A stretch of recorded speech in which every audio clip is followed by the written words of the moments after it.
आज है 7 नवंबर 2023 दिन मंगलवार। नमस्कार, सुप्रभात। न्यूज छत्तीसगढ़ में आपका बहुत बहुत स्वागत है। इससे पहले आप छत्तीसगढ़ के कौन से जिले से न्यूज को देख रहे हैं, कमेंट में हमें जरूर बताइए। साथ ही डेली अपडेट रहने के लिए चैनल को सब्सक्राइब जरूर करें। बस्तर और दुर्ग में आज 7 नवंबर को लोकतंत्र के महायज्ञ का मंगल। प्रथम चरण के लिए 20 सीट्स पर मतदान। छत्तीसगढ़ विधानसभा चुनाव 2023 के पहले चरण का मतदान आज बस्तर व दुर्ग संभाग की 20 सीटों पर होगा। लोकतंत्र के महायज्ञ का ये मंगल हर मतदाता के जीवन में उम्मीदों की नई किरण के साथ सूरज की तरह चमकेगा। खासकर नक्सल प्रभावित बस्तर संभाग की 12 सीटों पर और दुर्ग संभाग की 8 सीटों पर यह मतदान महत्वपूर्ण है। यूं तो हर चुनाव अपने आप में महत्वपूर्ण होता है, लेकिन बस्तर अपने आप में कुछ अलग है, लिहाजा यहाँ चुनाव भी दूसरे क्षेत्रों से अलग है। मोदी सरकार देने वाली है बड़ा तोहफा। पीएम किसान योजना की आने वाली है किश्त, मिलेंगे 2000। प्रधानमंत्री किसान सम्मान निधि योजना के लाभार्थियों को मोदी सरकार बड़ा तोहफा देने जा रही है। केंद्र सरकार पीएम किसान के लाभार्थियों को इसी महीने 15वीं किश्त जारी कर सकती है। मीडिया रिपोर्ट्स के मुताबिक पीएम किसान सम्मान निधि योजना की 15वीं किस्त नवंबर महीने के अंत तक जारी कर दी जाएगी।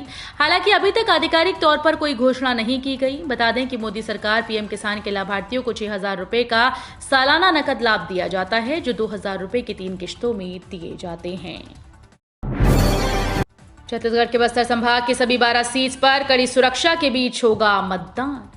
छत्तीसगढ़ में विधानसभा चुनाव के पहले चरण में आज 7 नवंबर को बस्तर संभाग की सभी 12 सीटों पर मतदान होगा। संभाग के 40,000 स्क्वायर किलोमीटर क्षेत्र में 6,000 स्क्वायर किलोमीटर क्षेत्र अभी भी नक्सल प्रभाव में है। यहां सुरक्षित मतदान कराना प्रशासन के लिए हमेशा चुनौतीपूर्ण रहा है। इस बार यहां मतदान के लिए 60,000 जवान तैनात किए गए हैं। संभाग के 35 मतदान केंद्रों में महिला कमांडो की निगरानी में चुनाव होंगे। भयमुक्त मतदान के लिए सभी 7 जिलों में पग पग पर जवान तैनात हैं। सबसे अधिक नक्सल प्रभावित बीजापुर, सुकमा, दंतेवाड़ा, नारायणपुर के अंदरूनी इलाकों में 100-100 मीटर पर फोर्स नजर आ रही है। दंतेवाड़ा में पूजा पाठ कर मतदान दलों को किया गया रवाना। छत्तीसगढ़ में नई सरकार चुनने के लिए आज पहले चरण की वोटिंग होगी। इसमें दंतेवाड़ा विधानसभा भी शामिल है। नक्सल प्रभावित विधानसभा सीट होने के कारण यहां शांतिपूर्ण तरीके से चुनाव संपन्न कराना काफी चुनौतीपूर्ण होता है। इधर कड़ी सुरक्षा के बीच मतदान दलों को उनके केंद्रों तक पहुंच गए हैं। सोमवार सुबह 6 से मतदान दलों को भेजने का सिलसिला शुरू हुआ था, जो दोपहर तक चला। फिर से प्याज से निकाले लोगों के आंसू, एक हफ्ते में दुगना हुआ दाम। छत्तीसगढ़ के जांजगीर चांपा जिले में एक बार फिर से प्याज आंखों से आंसू बहा रहा है। एक सप्ताह में प्याज के दाम में 25 रुपए की बढ़ोतरी हो गई, जिसके कारण लोगों के आंख से प्याज के आंसू निकल रहे हैं। वर्तमान में प्याज का फुटकर में 60 रुपए में बिक रहा है। ऐसे में गरीब और मध्यम वर्ग से थाली से प्याज का सलाद गायब हो गया। इसके अलावा थोक बाजार में प्याज का शॉर्टेज हो गया। बता दें कि दैनिक उपयोग की वस्तुओं में दिनों दिन भाव बढ़ते जा रहे हैं, जिसके कारण लोगों की परेशानी भी बढ़ती जा रही है। वोटर आईडी के अलावा इन 12 आईडी के जरिए कर सकते हैं वोट। मतदान के लिए वोटर आईडी के अलावा अन्य 12 तरह के दस्तावेज भी मान्य होंगे। ये दस्तावेज दिखाकर भी मतदाता केंद्र में प्रवेश कर सकेंगे। मुख्य निर्वाचन पदाधिकारी रीना बाबा साहेब कंगाले ने बताया कि यदि कोई मतदाता फोटो पहचान पत्र नहीं दिखा पाता तो केंद्रीय चुनाव आयोग के द्वारा 12 वैकल्पिक दस्तावेज को भी मान्य किया गया है। ऐसे मतदाता जो अपना वोटर आईडी पहचान पत्र प्रस्तुत नहीं कर पाते, वे अपनी पहचान स्थापित करने के लिए आधार कार्ड, मनरेगा job card, driving licence, pan card, भारतीय पासपोर्ट, फोटोयुक्त पेंशन दस्तावेज केंद्र सरकार लोक उपक्रम पब्लिक लिमिटेड कंपनीज के द्वारा अपने कर्मचारियों को जारी किए गए हैं। चुनाव बहिष्कार करने के लिए नक्सलियों ने कपड़े की फैक्ट्री में लगाई आग। छत्तीसगढ़ के बीजापुर जिले में नक्सलियों ने मांझीगुड़ा में बने एक सरकारी गारमेंट फैक्ट्री में आगजनी की वारदात को अंजाम दे दिया। इस वारदात में फैक्ट्री में रखे लाखों रुपए के कपड़े जलकर खाक हो गए। हालांकि इस वारदात में किसी तरह की जनहानि नहीं हुई, लेकिन बताया जा रहा है कि चुनाव का बहिष्कार करने की अपील करते हुए नक्सलियों ने रविवार की देर रात इस वारदात को अंजाम दिया। डिजिटल तकनीक से लैस हुआ रायपुर रेलवे स्टेशन, यात्रियों को मिल रहा ट्रेन का सही लोकेशन। रायपुर रेल मंडल के सभी मुख्य स्टेशन डिजिटल तकनीक से लैस हो चुके हैं। रेलवे का दावा है कि दक्षिण पूर्व मध्य रेलवे के 35 स्टेशन में यात्रियों को अब ट्रेन की वास्तविक जानकारी मिल रही है। स्टेशन में train indication board, at a glance display board, coach guidance display board, automatic announcement जैसी सुविधाएं यात्रियों के सफर को सुगम और आसान बना रही हैं। रेल मंडल के अधिकारियों के अनुसार ऐसी व्यवस्था की गई है जिससे किसी भी यात्री को प्लेटफॉर्म पर ट्रेन से संबंधित जानकारी के लिए परेशानी न उठानी पड़े। वोटिंग से पहले नक्सलियों का उत्पात, आईईडी ब्लास्ट में 2 जवान और 2 मतदान कर्मी घायल। छत्तीसगढ़ में आज विधानसभा चुनाव के वोट डाले जाएंगे, लेकिन इससे पहले ही नक्सलियों ने अपना उत्पात मचाना शुरू कर दिया। कांकेर जिले के थाना छोटे बेटिया से बीएसएफ और जिला बल की संयुक्त पार्टी मतदान दल की 4 टीम को लेकर कैंप मरबेड़ा से रेंगा घाटी रेंगा गोदी मतदान केंद्र जा रही थी।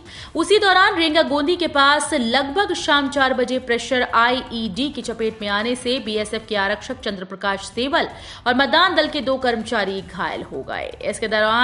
इसके अलावा आईईडी बम को निष्क्रिय करने के दौरान आईटीबीपी का 1 जवान भी घायल हुआ। एक ही रात में 111 हाथियों ने सैकड़ों एकड़ धान के खेतों में मचाई तबाही। छत्तीसगढ़ के कोरबा वन मंडल के हाथियों का उत्पात है कि थमने का नाम नहीं ले रहा, जिन्होंने बीती रात फिर जमकर उत्पात मचाया और एक ही रात में हाथियों के झुंड ने 39 किसानों की फसलों को तबाह कर दिया। कोरबा के 25 हाथियों का समूह रायगढ़ जिले के धर्मजयगढ़ वन मंडल में पिछले 3 से 4 दिनों से डेरा डाले हुए है। इसके अलावा वन मंडल में 100 से अधिक 111 हाथियों का समूह के विचरण करने से वन विभाग के नुमाइंदों की भी नींद उड़ी हुई है। छत्तीसगढ़ के पहले चरण की हाई प्रोफाइल सीट्स पर दिग्गजों की साख दांव पर। छत्तीसगढ़ में पहले चरण में 20 विधानसभा सीटों के लिए आज 7 नवंबर को होने वाले मतदान में पूर्व मुख्यमंत्री डॉक्टर रमन सिंह समेत उनके कैबिनेट के 5 पूर्व मंत्रियों और भूपेश सरकार के 3 मंत्रियों व 1 सांसद और कांग्रेस के प्रदेश अध्यक्ष दीपक बैज की साख दांव पर है। प्रथम चरण में कुल 223 उम्मीदवार अपना भाग्य आजमा रहे हैं, जिसमें 198 पुरुष और 25 महिलाएं हैं। अब इस सीट पर चंदन कश्यप मौजूदा वर्तमान विधायक हैं। यूपीएमपी नागपुर के बाद एटीएम टैंपरिंग करने सरगुजा पहुंचे बदमाश गिरफ्तार। उत्तर प्रदेश, मध्य प्रदेश, महाराष्ट्र के साथ ही छत्तीसगढ़ के रायपुर और बिलासपुर में एटीएम मशीन से छेड़छाड़ कर रुपए की चोरी कर फरार हुए 3 बदमाश सरगुजा पुलिस के हत्थे चढ़ गए। तीनों बदमाश काले रंग की थार वाहन से घूम घूम कर वारदात को अंजाम दिया करते थे। बदमाश सरगुजा क्षेत्र में एटीएम टैंपरिंग करने से पहले पकड़े गए। मामले का खुलासा करते हुए सीएसपी स्मृति राजनाला ने बताया कि आरोपी साहिल खान पिता नजमे हसन निवासी देह डीगर कंधई प्रतापगढ़ उत्तर प्रदेश, निशाद अहमद पिता सागिर अहमद और मोहम्मद अतहर पिता नसीमुल्ला निवासी गहरीचक शीतलागंज प्रतापगढ़ को बिलासपुर पुलिस की सूचना पर घेराबंदी कर पकड़ने में सफलता मिली है। कोटा विधानसभा के 30 मतदान केंद्रों की सुरक्षा संभालेंगे दुर्ग व बस्तर फाइटर के जवान। शांतिपूर्ण चुनाव संपन्न कराने के लिए भारी संख्या में सुरक्षा बल के जवानों को तैनात किया गया है। कोटा विधानसभा में करीब 24,000 जवानों की तैनाती की गई। इसके साथ ही 30 मतदान केंद्रों की सुरक्षा बस्तर व दुर्गा फाइटर की महिला कमांडो के हाथों में होगी। नक्सल प्रभावित इलाकों में 150 ड्रोन आसमान से नजर रखेंगे। छत्तीसगढ़ में महिलाओं के लिए कांग्रेस और बीजेपी के पिटारे में क्या? छत्तीसगढ़ में बीजेपी और कांग्रेस ने अपने घोषणा पत्र जारी कर छत्तीसगढ़ की जनता के सामने रख दिए हैं। दोनों ही पार्टी की घोषणा में केंद्र किसान ही है। किसान का भरोसा जीतकर पार्टी सत्ता में आना चाहती हैं, लेकिन एक और बड़ा मुद्दा एम फैक्टर है। इस पर चर्चा कम हो रही है, लेकिन एम फैक्टर छत्तीसगढ़ में सरकार बनाने की हिम्मत रखती है। बीजेपी और कांग्रेस ने अपने घोषणा पत्र में एम फैक्टर को कितनी तवज्जो दी, ये समझना चाहिए। छत्तीसगढ़ में सर्द हवाओं से गिरेगा तापमान, सुबह कोहरे के आसार।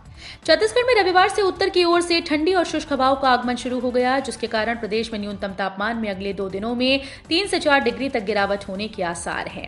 वहीं अधिकतम तापमान में भी 1 से 2 डिग्री तक गिरावट संभावित है। इसी बीच राजधानी सहित प्रदेश के लगभग सभी जिलों में मुख्य रूप से मौसम साफ रहेंगे, यानी कि बारिश की कोई संभावना नहीं है।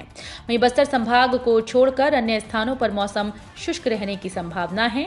इसी बीच रविवार को राजधानी सहित प्रदेश भर में मौसम शुष्क रहा और किसी भी क्षेत्र में बारिश का कोई आंकड़ा दर्ज नहीं किया गया।